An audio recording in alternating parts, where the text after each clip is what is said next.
ओम शांति। आज 26 मई 2022 के बाबा के महावाक्य हैं। बाबा कहते, मीठे बच्चे, विजय माला में आना है तो निश्चय बुद्धि बनो। निराकार बाप हमें पढ़ाती हैं, वे साथ ले जाएंगे। इस निश्चय में कभी संशय न आए। अभी प्रश्न है कि विजय रतन बनने वालों की मुख्य निशानी क्या होगी। उत्तर है कि उन्हें कभी किसी बात में संशय नहीं आएगा। वे निश्चय बुद्धि होंगे। उन्हें निश्चय होगा कि ये संगम का समय है। उन्हें ये निश्चय होगा कि ये कलयुग और सतयुग के बीच का संगम युग का समय है। अब दुख धाम पूरा हो, सुख धाम आना है। दूसरी पॉइंट, बाप ही राजयोग सिखला रहे हैं। वे देही अभिमानी बनाकर साथ ले जाएंगे। वे अभी हम आत्माओं से बात करते हैं और हम उनके सम्मुख बैठे हैं। तीसरी पॉइंट, परमात्मा शिव बाबा हमारा बाप भी है, सत बाप भी है और राजयोग की शिक्षा देते हैं, इसलिए शिक्षक भी हैं। और शांति धाम में ले जाएंगे, इसलिए बाबा सतगुरु भी हैं। क्योंकि बाबा हमारी सदगति भी करते हैं तो बाबा सतगुरु भी हैं।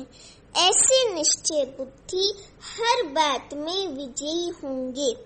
अभी गीत है, तुम्हें पाके हमने जहां पा लिया है, तुम्हें पाके हमने जहां पा लिया है, जमी तो जमी आसमां पा लिया है, तुम्हें पाके हमने जहां पा लिया है, तुम्हें पाके हमने जहां पा लिया है, जमी तो जमी आसमां पा लिया है। अभी बाबा कहते ओम शांति। बाप ने बच्चों को ओम शांति का अर्थ तो समझाया है। हर एक बात सेकंड में समझने की है। बाबा के अविनाशी ज्ञान की हर बात ऐसी है कि सेकंड में समझ में आ जाए। जैसे बच्चे भी कहते हैं ना कि ओम अर्थात अहमात्मा मम शरीर, वैसे बाप भी कहते कि अहम आत्मा परम धाम में रहने वाली, वे हो जाता है परमात्मा ओम। ये बाप भी कह सकते हैं तो बच्चे भी कह सकते हैं। अहम आत्मा व परमात्मा दोनों का स्वधर्म है शांत, तो ओम और शांति।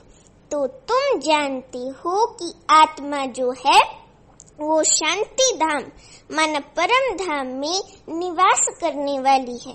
हम सभी आत्माओं का घर है परम धाम, तो हम वहाँ निवास करने वाले हैं। वहाँ से इस कर्म क्षेत्र पर हम आत्माएं पार्ट बजाने आई हैं। ये भी जानते हो कि आत्मा का रूप क्या है। आत्मा छोटी सी बिंदु है, पॉइंट ऑफ लाइट है। और बाप का रूप क्या है? बाप भी छोटी सी बिंदी है, वे भी ज्योति बिंदु हैं, लेकिन वे सर्व गुणों में सागर हैं और वे सुप्रीम सोल हैं, इसलिए उनको परमात्मा कहा जाता है, शिव बाबा कहा जाता है। ये भी जानते हो कि हम आत्मा का रूप क्या है और बाप का रूप क्या है, जो कोई भी मनुष्य सृष्टि में नहीं जानते हैं। बाप ही आकर समझाते हैं, बच्चे भी समझाते हैं। हमारा बाप परम पिता परमात्मा है, वे शिक्षक भी है, तो हमारा सत सुप्रीम गुरु भी है, माना सतगुरु भी है। बाबा पूरी दुनिया में जितने सन्यासी लोग गुरु वगैरह हैं ना, तो बाबा गुरुओं का भी गुरु सतगुरु है। तो हमारा सत सुप्रीम गुरु भी है जो हमको साथ ले जाएंगे। गुरु तो बहुत करते हैं, अभी बच्चे निश्चय करते हैं कि परम पिता परमात्मा बाप भी है और सहज राजयोग और ज्ञान की शिक्षा भी दे रहे हैं और फिर साथ भी ले जाएंगे। इस निश्चय में ही तुम बच्चों की क्या है, विजय है। विजय माला में पिरोए जाएंगे रुद्र माला व विष्णु की माला। भगवानुवाच, मैं तुमको राजयोग सिखलाता हूँ। शिव बाबा आकर के इस कलयुगी दुनिया के अंत संगम युग में आकर के हम बच्चों को क्या सिखलाते हैं, राजयोग सिखलाते हैं। राजाओं का राजा बनाने वाला राजयोग, जिससे अभी हम कर्मेंद्रियों पर राज्य करते, फिर वहां हम पूरे विश्व पर राज्य करते हैं सतयुग में। क्योंकि पहला स्टेप तो है कि अपनी कर्मेंद्रियों को कंट्रोल करें, तो अपनी कर्मेंद्रियों को हम कंट्रोल करना सीखते हैं, फिर जो है हम वहाँ राजाओं का राजा बनते हैं, विश्व की राजाई संभालते हैं आत्मिक स्थिति में रह करके। अभिमान नहीं आता सतयुग में, एकदम जो है अभिमान से परिदेही अभिमानी देवताएं रहते हैं, आत्माभिमानी। उनको ये ज्ञान रहता है कि मैं आत्मा हूँ और मुझे एक शरीर छोड़ दूसरा लेना है, तो वो आत्मस्मृति में रहते हैं। तो बाबा कहते कि तो टीचर भी हो गया बाबा, मत तो मिलनी चाहिए ना। बाप की अलग मत, टीचर की अलग, गुरु की अलग होती है, भिन्न भिन्न मत मिलती हैं। ये फिर सभी का एक ही है। बाबा के अंदर तीनों स्वरूप कंबाइंड हैं। बाबा बाप भी है हमारा और टीचर भी हमको ज्ञान सुनाते हैं और बाबा सतगुरु भी है, हमें पतित से बाबा पावन बनाते हैं, हमारी सदगति करते हैं। तो बाबा कहते कि ये शिव बाबा जो है ये बाप भी है, टीचर भी है और सतगुरु भी है। ये फिर सभी का एक ही है, इसमें संशय आदि की कोई बात नहीं। जानते हो कि हम ईश्वर की फैमिली अथवा वंशावली है, माना बच्चे हैं। तो गॉड फादर इज क्रिएटर गाते भी हैं। तुम मात पिता हम बालक तेरे, तुम्हारी कृपा से सुख घनेरे। तो जरूर फैमिली हो गई ना, भारत में ही गाते हैं। वे है पास्ट की बात, अभी प्रेजेंट में तुम उनके बच्चे बने हो, उसके लिए ही शिक्षा लेते हैं। बाबा आपकी श्रीमत पर हम चलते हैं तो जो पाप हैं वे योग बल से कट जाएंगे।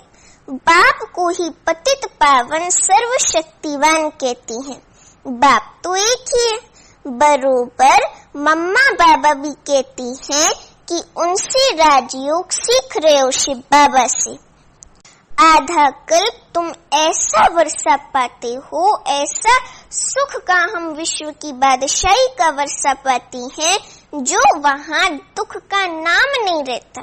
वे है ही दुख धाम, वे है ही सुख धाम। जब दुख धाम का अंत होगा तब तो बाप आएंगे ना, वे भी संगम का समय हो गया। तुम जानते हो कि बाबा हमको राजयोग भी सिखलाते हैं। देही अभिमानी माना आत्म अभिमानी बनाकर साथ भी ले जाते हैं। बाबा में आत्म अभिमानी बनाकर के साथ ले जाते हैं, क्योंकि देह अभिमान जो है ना, वही सबसे बड़ी बाधा है बाबा की याद में रहने से। जब देही अभिमानी बनेंगे तभी बाबा की याद निरंतर ठहरेगी।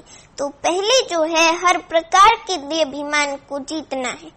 कई ज्ञानियों को ना अपने ज्ञान में आने का भी अहंकार हो जाता है कि हम तो 30-35 साल से ज्ञान में चल रहे हैं, और इसका भी उनको अहंकार आ जाता है कि हम तो बहुत बड़े ज्ञानी हैं, हम तो 30-35 साल से ज्ञान में चल रहे हैं, 40 वर्ष से चल रहे हैं। तो इस प्रकार का भी देह अभिमान नहीं होना चाहिए। इसलिए हर प्रकार के देह अभिमान को जीत करके देही अभिमानी जब बनेंगे तभी बाबा की याद बुद्धि में ठहरेगी।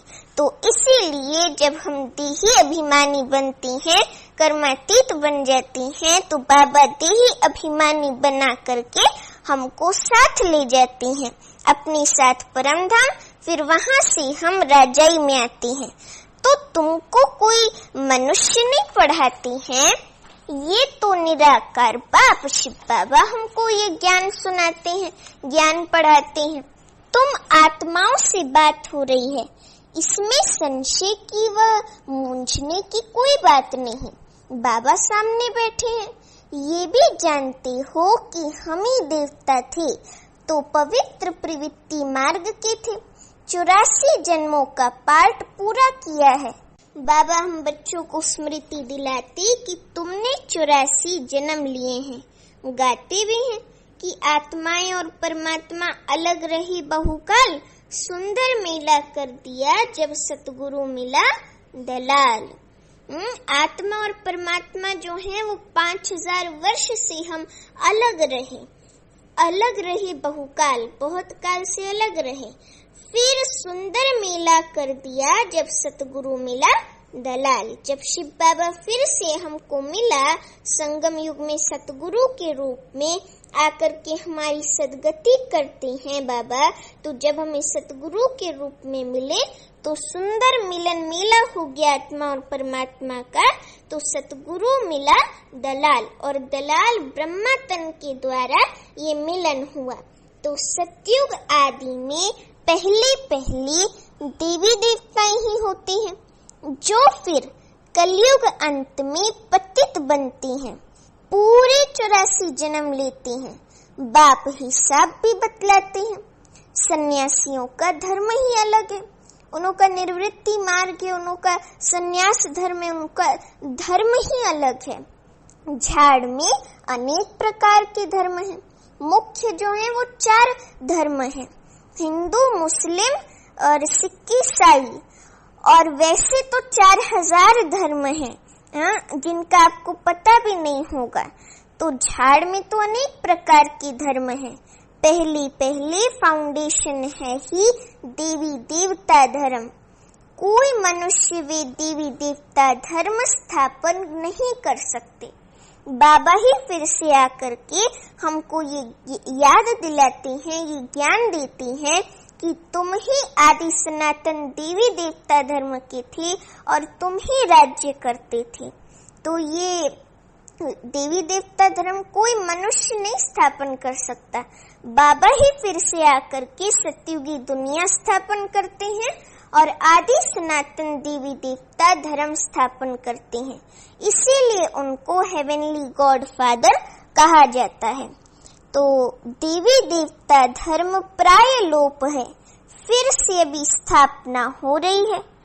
फिर सतयुग में तुम अपनी प्रारब्ध भोगेंगे। बड़ी जबरदस्त कमाई है। तुम बच्चे अभी बाप से सच्ची कमाई करते हो, जिससे तुम सचखंड में सदा सुखी बनते हो। तो अटेंशन देना पड़े। ऐसे नहीं कि अटेंशन कभी टेंशन हो जावे कि हमको अटेंशन देना ये है नहीं। अटेंशन देना पड़े। अटेंशन मतलब पूरा अटेंशन रहे, अटेंशन कभी टेंशन ना हो। बाप ऐसे नहीं कहते कि घर बार छोड़ो, वे तो सन्यासियों को वैराग्य आता है। बाप कहते हैं कि वे रॉन्ग है, इससे कोई सृष्टि का कल्याण नहीं होगा। फिर भी भारत में इन सन्यासियों का धर्म अच्छा है, क्योंकि कुछ तो पवित्रता चाहिए ना भारत को थमाने के लिए।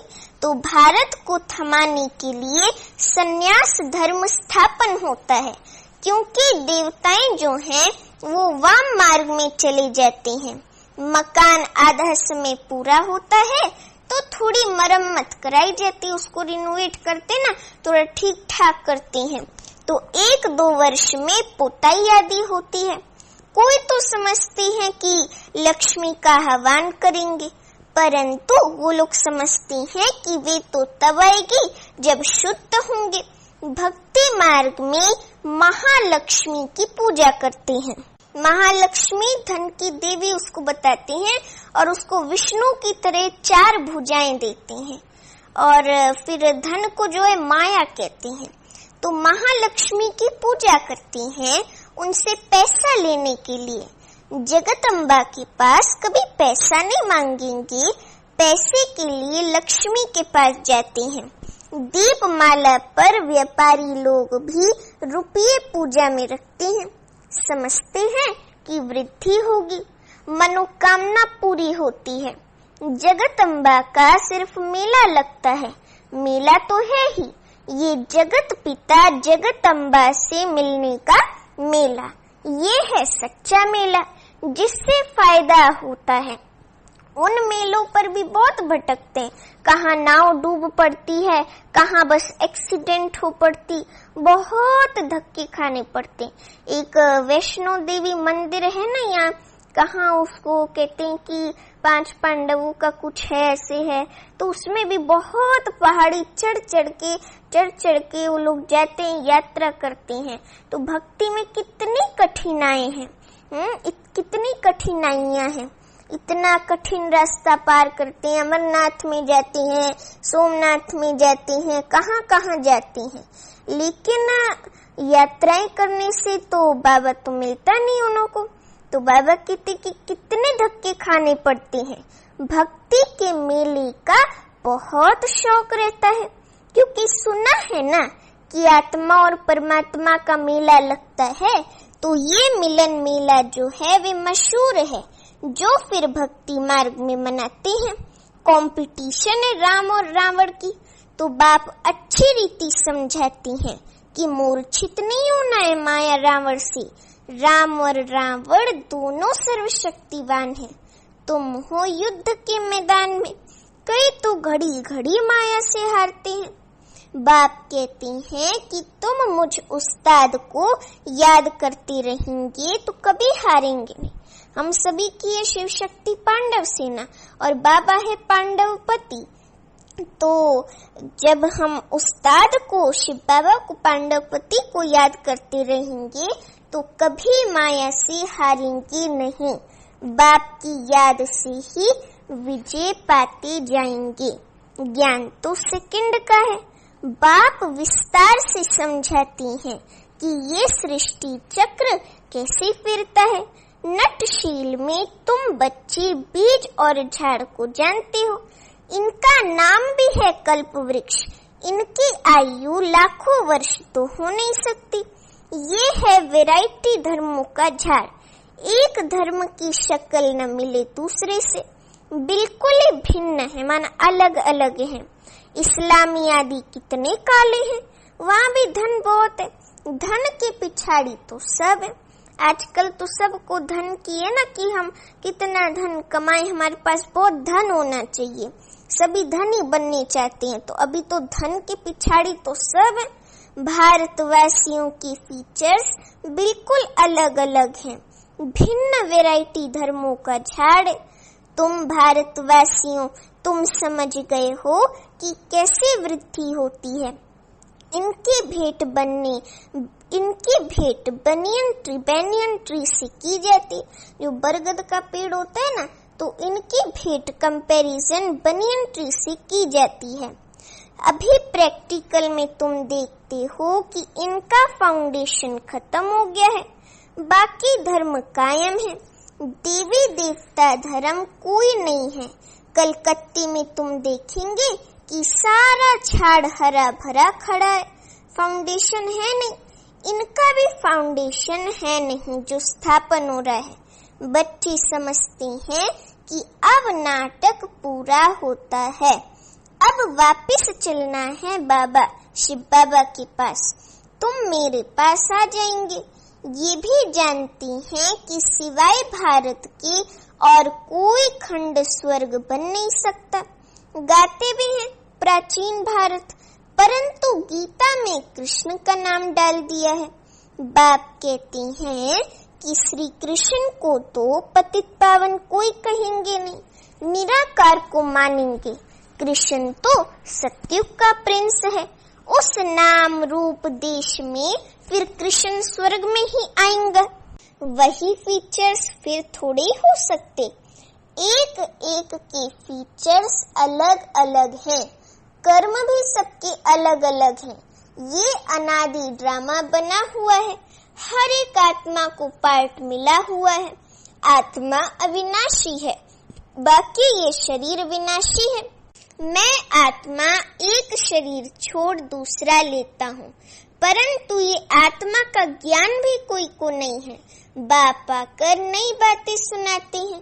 मेरी सीखी लदी बच्ची भी कहती हैं कि बाबा 5000 वर्ष हुए हैं आपसे मिले। योग बल से तुम सारे विश्व के क्या बनते हो? मालिक बनते हो। पहली हिंसा है 1-2 पर काम कटारी चलाना।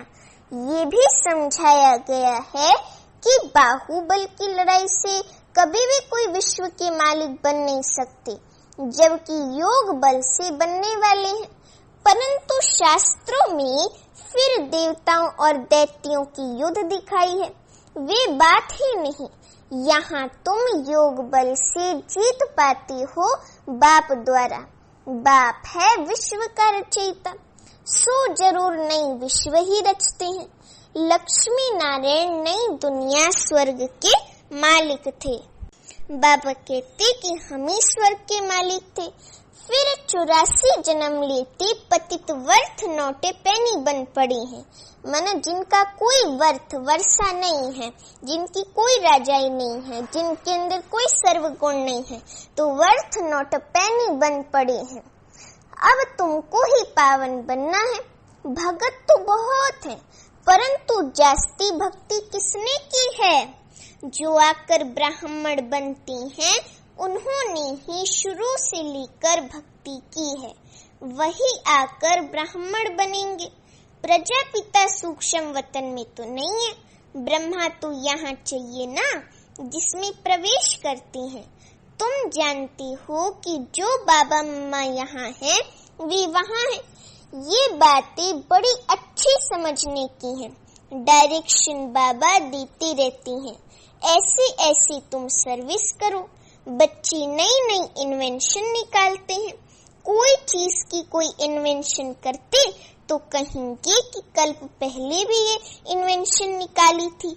फिर उनको इम्प्रूवमेंट किया जाता है, फिर उनको इम्प्रूव किया जाता है, तो इम्प्रूवमेंट किया जाता है।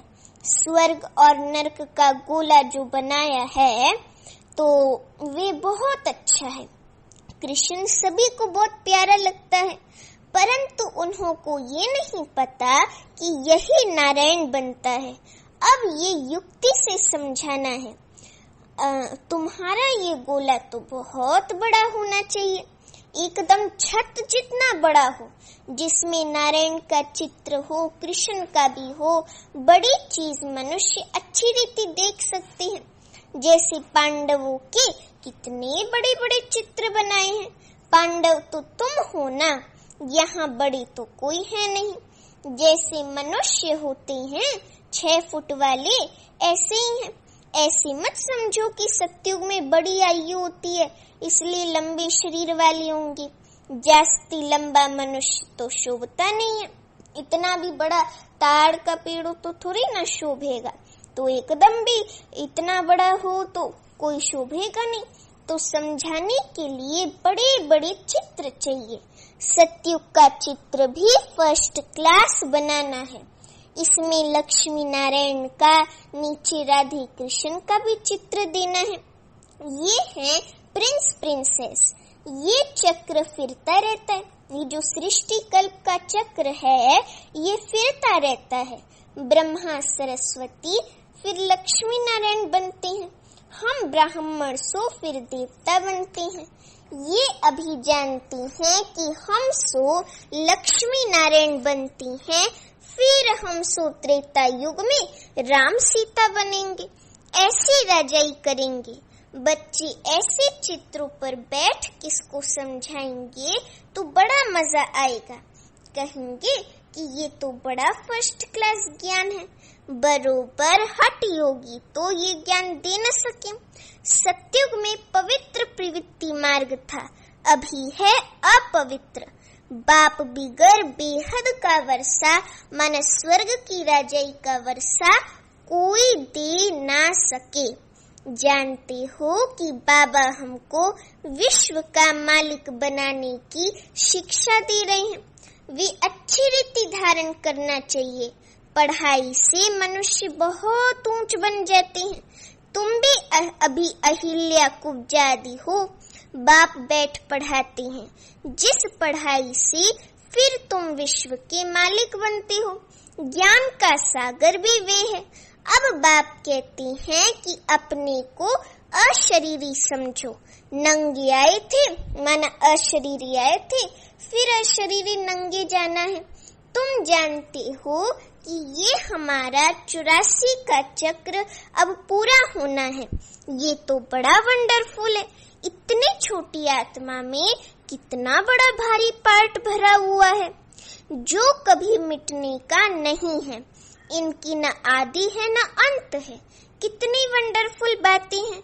हम आत्मा 84 का चक्र लगाते हैं, इनका कभी अंत नहीं होता। अब हम पुरुषार्थ कर रहे हैं, उसमें सारी नॉलेज है। स्टार की ही वैल्यू होती है। स्टार जितना तीखा उतना दाम जास्ती। अब इस एक स्टार में कितना सारा ज्ञान है। शिव बाबा जो है वो भी तो एक ज्योति बिंदु है ना, पर वो ज्ञान का सागर है, नॉलेजफुल है, तो उनके अंदर कितना ज्ञान है। गाते भी हैं कि भ्रिकुटी के बीच में चमकता है अजब सितारा। इस वंडर को तुम जानते हो। बाप कहते हैं कि मैं भी स्टार हूँ जिसका साक्षात्कार भी हो सकता है, परंतु सुना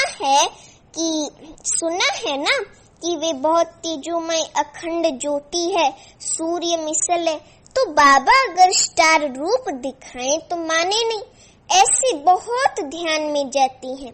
तो तेजोमय जो कहते वे साक्षात्कार हो जाता था। अभी तुम समझते हो कि परमात्मा स्टार मिसल है। अच्छा, मीठे मीठे सीखी लदे बच्चों प्रति माता पिता बाप दादा का याद प्यार और गुड मॉर्निंग। रूहानी बाप की रूहानी बच्चों को नमस्ते। अभी हम रूहानी बच्चों की रूहानी माता पिता बाप दादा को याद प्यार गुड मॉर्निंग और नमस्ते। अभी धारणा के लिए मुख्य सार। पहली पॉइंट, सचखंड का मालिक बनने के लिए बाप से सच्ची कमाई करनी है। बाप जो उस्ताद है उसकी याद में रे माया जीत बनना है। अभी दूसरी पॉइंट, बाप से बेहद का वर्षा लेने के लिए बाप की जो भी शिक्षाएं मिलती हैं उन पर पूरा ध्यान देना है। उन शिक्षाओं को अच्छी रीति धारण करना है। अभी वरदान है, सदा ऊंची स्थिति के श्रेष्ठ आसन पर स्थित रहने वाली माया जीत महान आत्मा भव। सदा ऊंची स्थिति के श्रेष्ठ आसन पर स्थित रहने वाली माया जीत महान आत्मा भव। अभी वरदान का स्पष्टीकरण है, जो महान आत्माएं हैं वे सदैव ऊंची स्थिति में रहती हैं। ऊंची स्थिति ही ऊंचा आसन है। जब ऊंची स्थिति के आसन पर रहते हो तो माया आ नहीं सकती।